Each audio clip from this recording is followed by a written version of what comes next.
ഇത് നമ്മുടെ മിൽക്കിയുടെ ബെഡുകളാണ് കേട്ടോ. നമ്മൾ കേസിംഗ് ഒക്കെ ചെയ്ത് കുറച്ച് ദിവസമായി. അപ്പോൾ വെയിറ്റിംഗ് ആയിരുന്നു കൂണുകൾ വന്ന് തുടങ്ങാനായിട്ട്. ഇപ്പം നമ്മുടെ കൂണിൻ്റെ മുകുളങ്ങളൊക്കെ വന്ന് തുടങ്ങിയിട്ടുണ്ട് കേട്ടോ. അപ്പോൾ ഇതിൻ്റെ അപ്ഡേഷൻ വീഡിയോ ഒക്കെ ഞാൻ നേരത്തെ ഇട്ടിട്ടുണ്ടായിരുന്നു. ഇതാണ് നമ്മുടെ ഇപ്പോഴത്തെ സ്റ്റേജ് എന്ന് പറയുന്നത് കേട്ടോ.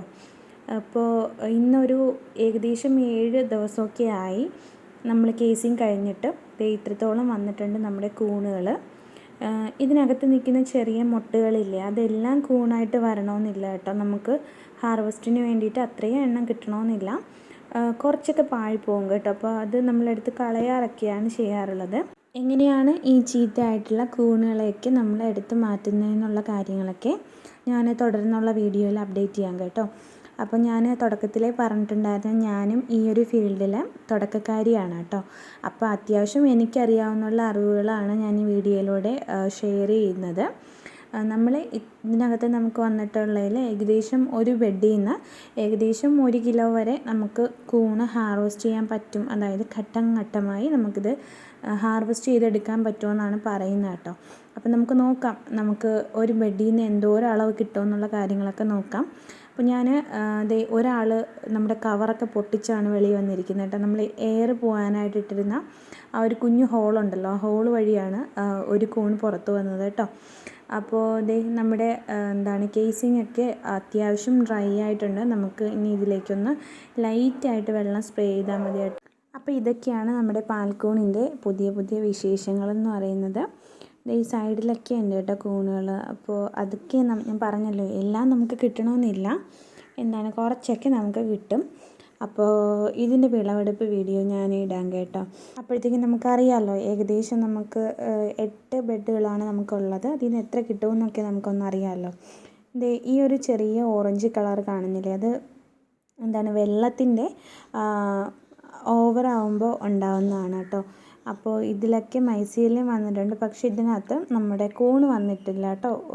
നമുക്കുള്ളതിൽ ഒരു ബെഡിനകത്ത് നമുക്ക് കൂണില്ല.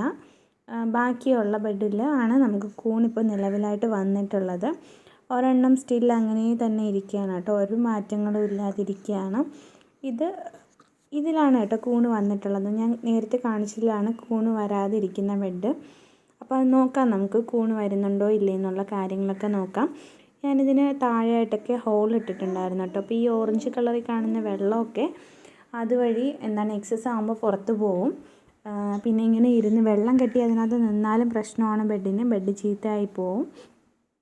കുഞ്ഞ് എറുമ്പുകളൊക്കെ ഉണ്ട് കേട്ടോ.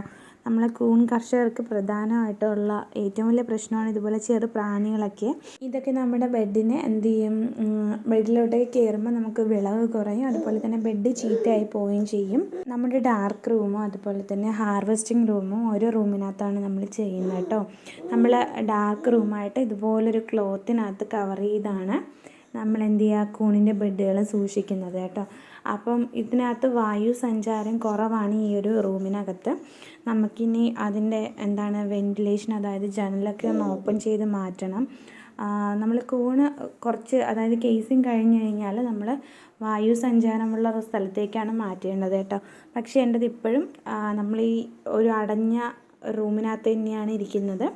നമ്മുടെ കേസിങ് അല്ല, നമ്മുടെ ബെഡ് സെറ്റ് ചെയ്ത് വെച്ചേക്കുന്നത്. നമുക്ക് ഏകദേശം കേസിങ് ചെയ്യാനായിട്ടുണ്ട്. നമുക്ക് ബെഡുകളൊക്കെ എങ്ങനെയാണെന്നൊന്ന് നോക്കാം കേട്ടോ. അപ്പോൾ ഈ 5 എണ്ണത്തിൽ 2 എണ്ണം ചെറുതായിട്ടൊരു കംപ്ലൈൻ്റ് ഉണ്ട്. അപ്പോൾ അത് നമ്മളെടുത്ത് മാറ്റുകയാണ് കേട്ടോ. കംപ്ലൈൻ്റ് ഉള്ളത് എടുത്ത് അപ്പോഴേ തന്നെ മാറ്റുകയാണ്, അല്ലെങ്കിൽ മറ്റ് ബെഡുകളും കൂടെ ബാധിക്കും. അപ്പോൾ ഇങ്ങനെയുള്ള പ്രശ്നങ്ങളാണ് നമ്മുടെ കൂൺ കൃഷി ചെയ്യുന്നവർ കൂൺ കൃഷി പെട്ടെന്ന് നിർത്തിപ്പോകാനായിട്ട് കാരണമുള്ളത് കേട്ടോ. കാരണമാവുന്നത്, നമ്മളിപ്പോൾ 5 എണ്ണം ചെയ്യുമ്പോൾ 2 എണ്ണം കംപ്ലൈൻ്റ് ആയി പോവും. അപ്പോൾ പിന്നെ ബാലൻസ് 3 ഉള്ളൂ കേട്ടോ. ഈ കംപ്ലൈൻ്റ് ആയതിനെ എടുത്ത് മാറ്റാതിരുന്നു കഴിഞ്ഞാൽ മൊത്തത്തിൽ 5 ബെഡുകളും ചീത്തയായി പോവും. അപ്പോൾ അങ്ങനെയാകുമ്പോൾ നമ്മുടെ കൂൺ കൃഷി നമ്മൾ സ്റ്റോപ്പ് ചെയ്യും. അങ്ങനെയാണ് നമ്മൾ ചെയ്യാറുള്ളത് കേട്ടോ. അപ്പോൾ നമ്മൾ കംപ്ലൈൻ്റ് ആയൊരു ബെഡിനെ എടുത്തിട്ട് അടുത്ത ബെഡിലേക്ക് പിടിക്കുന്നതിന് മുന്നേ നമ്മൾ നമ്മൾ ഡെറ്റോൾ ഉപയോഗിച്ച് കൈ ഒന്ന് റബ്ബ് ചെയ്യണം. എന്നിട്ട് വേണം നമ്മൾ അടുത്ത ബെഡിലേക്ക് പിടിക്കാനായിട്ട്. അപ്പം ഞാൻ എല്ലാ ബെഡും ചെക്ക് ചെയ്ത് നോക്കി. 5 എണ്ണത്തിലും 2 ബെഡിന് ചെറിയൊരു കംപ്ലൈൻ്റ് ഉണ്ട്. അപ്പോൾ അത് കൈയോടുകൂടി എടുത്ത് മാറ്റുകയാണ് കേട്ടോ. ഇല്ലെങ്കിൽ നമ്മൾ ബാക്കിയും കൂടി ചീത്തയായി പോയാലോ. അപ്പോൾ നമുക്ക് ഈ 3 ബെഡ് എന്തായാലും കേസിങ്ങിന് വേണ്ടിയിട്ട് റെഡി ആയിട്ടിരിക്കുകയാണ്. അപ്പോൾ 2 ദിവസത്തിനകം നമുക്ക് അതിൽ കേസിങ് ചെയ്യാം. ഇത് നമ്മുടെ അസുഖം വന്ന ആൾക്കാരെ വയ്ക്കുന്ന സ്ഥലത്തേക്ക് തന്നെ നമ്മൾ ഈ ഒരു ബെഡിനെയും മാറ്റിയിട്ടുണ്ട്. ഈ 2 ബെഡിനെയും മാറ്റിയിട്ടുണ്ട് കേട്ടോ. അപ്പോൾ അത് നമുക്ക് നോക്കാം എന്തെങ്കിലും ചെയ്യണോ അതിനെ. അപ്പോൾ ഇത്രയേ ഉള്ളൂ ഇന്നത്തെ വീഡിയോ. നമ്മുടെ ലൈറ്റൊക്കെ ഓഫ് ചെയ്ത് നമ്മൾ റൂം ലോക്ക് ചെയ്ത് വെളിയിൽ ഇറങ്ങിയിട്ടുണ്ട്. Updations video ഇടാവേ.